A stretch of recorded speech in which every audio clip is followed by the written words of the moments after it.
ci hanno abituati a produrre e consumare troppo, ad avere tutto e subito. Ci hanno fatto credere che per vivere bene bisogna possedere e accumulare, ma attraverso il viaggio ho sperimentato uno stile di vita nomade e minimalista che mi ha permesso di non dipendere dal denaro e di allontanarmi dal superfluo. Questo modo di affrontare la vita mi ha mostrato diverse alternative e che in viaggio si può vivere con davvero poco. Dipende dall'esperienza che si vuole vivere e da quanto si è disposti ad adattarsi e sacrificarsi. Io per esempio ho trovato il modo di tagliare le spese maggiori, come quelle per mangiare, dormire e spostarsi, attraverso il riciclaggio del cibo, il couchsurfing e l'autostop, e di conseguenza non ho bisogno di grandi cifre per poter viaggiare. Io stesso ero scettico all'inizio perché sono stato cresciuto con l'idea che i soldi danno sicurezza e il lavoro uno scopo nella vita. Ma viaggiando mi sono riscoperto e per necessità ho trovato alternative e abilità nascoste che non sapevo neanche di avere, come per esempio lo spirito di adattamento.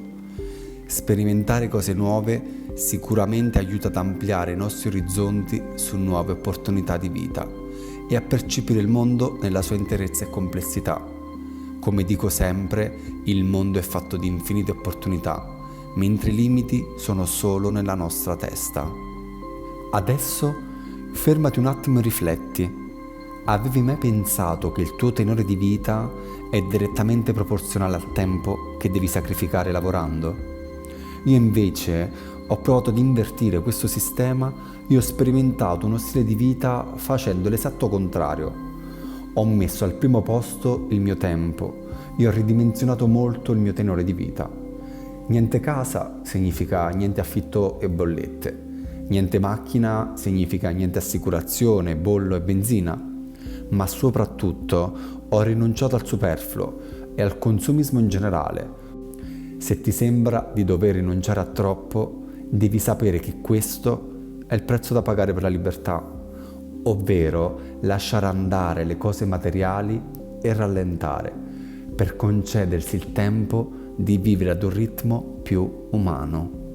Io vivo in viaggio e ho fatto una scelta nomade e minimalista e questo mi ha permesso di sperimentare qualcosa di nuovo rinunciando a cose che per molti sono fondamentali.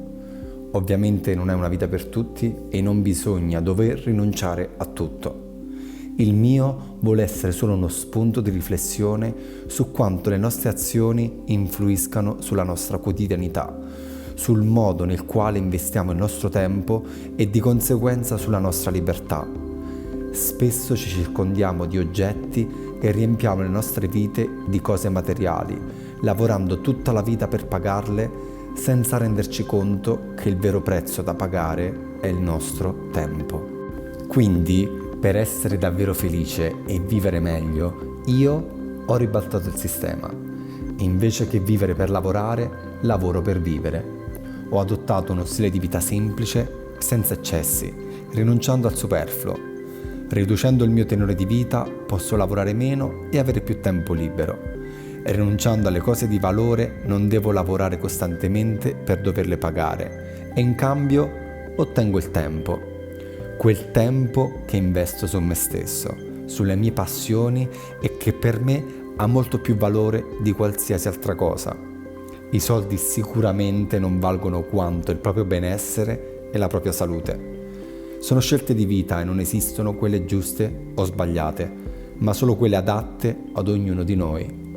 Il viaggio è stato il mezzo per risvegliare la mia coscienza attraverso l'ascolto interiore nella consapevolezza.